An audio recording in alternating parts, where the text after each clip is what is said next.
One of the big questions on everybody's mind right now is what happened to the Tampa Bay Lightning? The Tampa Bay Lightning thus far this year have been good, not great. They look like a fringe playoff team at this point. Maybe they make it, maybe they don't. Maybe they get it together, maybe they don't. And trying to find any one part of this team that's an issue, that becomes an issue. So, their record last year was 62-16-4, and of course that tied a record for wins with 62. There's a lot of talk about the drive for 63 and wanting 63 this year. They're 17-13-4. That's right. They would have to lose 3 games in regulation, none in overtime, in order to equal last year's record. Going to go out on a limb and say that's not going to happen. They're not going to go the rest of the season with only 3 losses. Now, in getting to that record, they were 25-7-2 at this time last year, so they had 52 points at this time last year. They have 38 right now. They're 14 points off of last year's pace to this date. So it is a stark shift for them. And there is no one player that I can find statistically to blame for this. There really isn't. Brayden Point, 11 games, 7 goals, 7 assists for 14 points last year in October. Let me just change that to a 14 from a 4. 15 games, 11 goals, 8 assists, 19 points in October. And in December, 14 games, 5 goals, 14 assists for 19 points. So, really, really nice numbers for Brayden Point, who looked like he was going to score over 100 points in that first half. His production tails off in the second half. He doesn't end up getting 100 points, but still puts up quite a bit. This year's been a little different. 9 games in October, 4 goals, 6 assists, 10 points. And of course, he was hurt at the start of the year. November, 12 games, 6 goals, 4 assists, 10 points. And so far in December, 10 games, 3 goals, 3 assists, 6 points. So that's 26 points in 31 games. Those are good totals, not elite level totals like he was putting up last year at this time. So what about Kucherov? Well, Kucherov, 11 games played, 5 goals, 7 assists last year, 12 points. This October, 4 goals and 7 assists in 12 games, so the totals are almost identical. It's November where we see a change. He had 15 games played, 5 goals, 18 assists, 23 points in November last year. This year, 5 goals, 12 assists, 17 points in 11 games. So 6 less points, 4 less games. So far, Kucherov, it's relatively close. 28 points through the first 2 months this year, 35 points last year. It's in December that things have changed. 14 games played in December last year, 9 goals, 21 assists, 30 points. This year, 10 games played, 3 goals, 6 assists, 9 points. Again, his points totals are good. They're not last year good. So Kucherov has kind of come back down to earth. On the Stamkos side of things, 11 games played, 2 goals, 6 assists last year in October. This October, 12 games played, 5 goals, 7 assists. So his October was way better. November, 11 games played, 15 games, 6 goals, 8 assists, 14 points in November last year. This year, 9 games played, 2 goals, 6 assists, 8 points. Then in December, 14 games played, 14 goals, 7 assists, 21 points last year. This year, 10 games, 6 goals, 4 assists, 10 points. Kucherov and Stamkos had amazing Decembers last year, along the lines of what is basically the most elite numbers in the league at that point.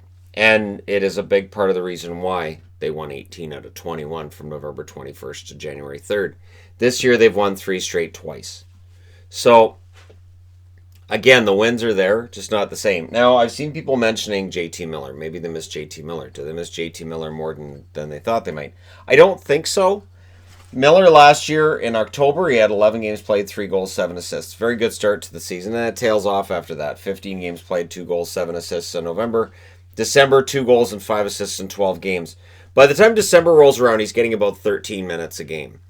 So he's really not getting very much ice time. When he's out there, yes, he's effective, but there was enough depth in Tampa Bay to definitely make up for the loss of JT Miller.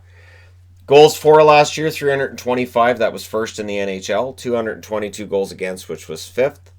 Power play, 28.24%. Penalty kill, 85.02%. Excellent special teams numbers. This year, goals for, 118. That's 10th in the NHL currently.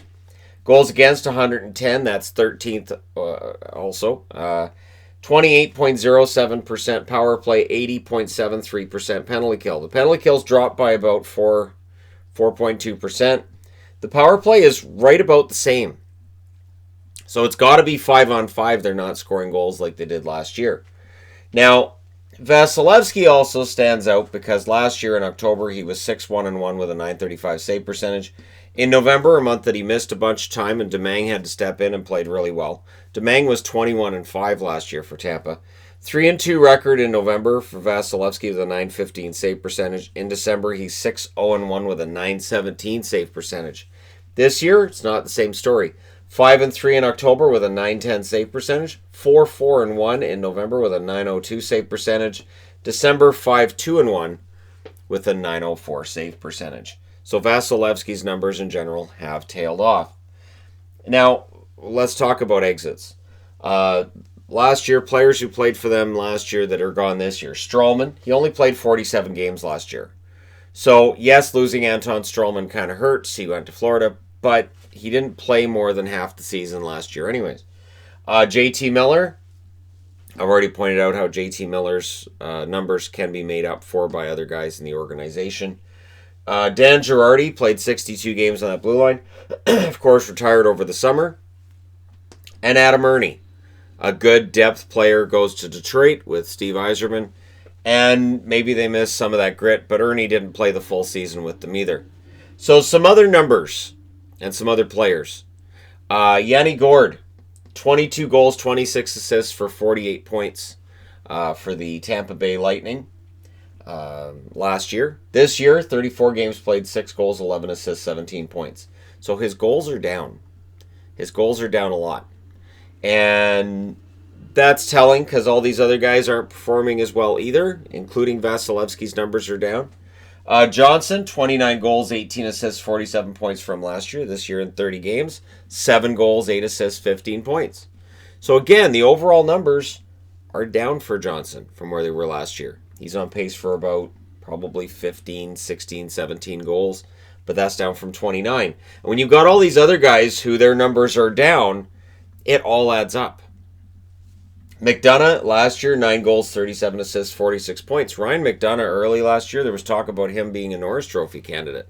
This year, 34 games, 1 goal, 8 assists. So even if the defense is still really good for him, the offense is kind of gone. He's back down to around 20 points this season. Cirelli, and I mean for the full season projected from now. Cirelli, 19 goals, 20 assists for 39 points last year. This year in 33 games, 7 goals, 15 assists, 22 points.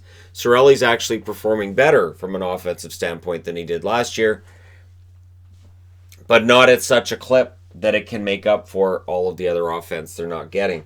Andre Palat is also playing better offensively than he did last year. Last year he had 8 goals, 26 assists, 34 points. This year, in 34 games, he already has 10 goals, 9 assists for 19 points. So he's already well on pace to beat last year's totals. And Matthew Joseph stands out to me as a guy that last year, 13 goals, 13 assists. This year in 31 games, 4 goals, 3 assists, and he's been demoted to the AHL. It's kind of everybody. And so the question that I have is this the outlier? Is this the season that, they couldn't get anywhere near this again? This is who they are. This is exactly who they are. Or is there something else going on here? When you look and you see everybody's numbers being down, your goals for is lower than it was last year. Your goals against is higher than it was last year. Your goaltending numbers aren't as good as they were last year, and there are some who will say Vasilevsky's playing just as well this year as he did last year. If all of that is true, then does that mean that we are looking at a situation right now where it's John Cooper? And that's the big question mark is. And then the other question, if you're going to say yes, do these numbers justify moving on from John Cooper? I think the answer is no. I can't see them moving on from their coach with numbers like this. Because honestly, it's pretty good. And their team's pretty good. But I could see, based on the sweep they suffered in the first round after this, I could see a move being made behind the bench if this record doesn't get better. They're still on pace. I mean, if you look at 17, 13, and 4 and you prorate that over a full season, you're looking at about a 92-point pace. This is not a bad team. And there's nothing in this to indicate it's a bad team. This is a good team. This was a great team. This was a team that was going to do fantastical things. We talked about them all year and how they were just better than everybody else at pretty much everything, and it wasn't fair. And I remember making that statement a lot in reviews. It got to the point where I wouldn't wear Tampa jerseys because they were winning all the time anyways, so it wasn't much fun. And yeah, this is different this year. This just feels completely different. So the question I guess I have to ask for you guys is this the real Tampa? And this was just an amazing run that a team goes on once in a lifetime kind of thing? Or is this the real Tampa and somebody's got to figure this out? Because again, there is no player of the main guys. You can look at Cirelli and Palat and say they're having better years than they had last year. But absolutely none of their big star name players have better numbers than they had last year. So everybody seems to have kind of fallen off. And if you're of the mind that, all right, well, they're kind of pacing themselves, they need to stop doing that because we're about halfway through the season. But let me know your thoughts in the comment section below as always. Don't forget to hit like and subscribe if you're browsing your way through. You just happened upon this video. Thank you guys so much for watching, for all your support. I'll talk to you again soon.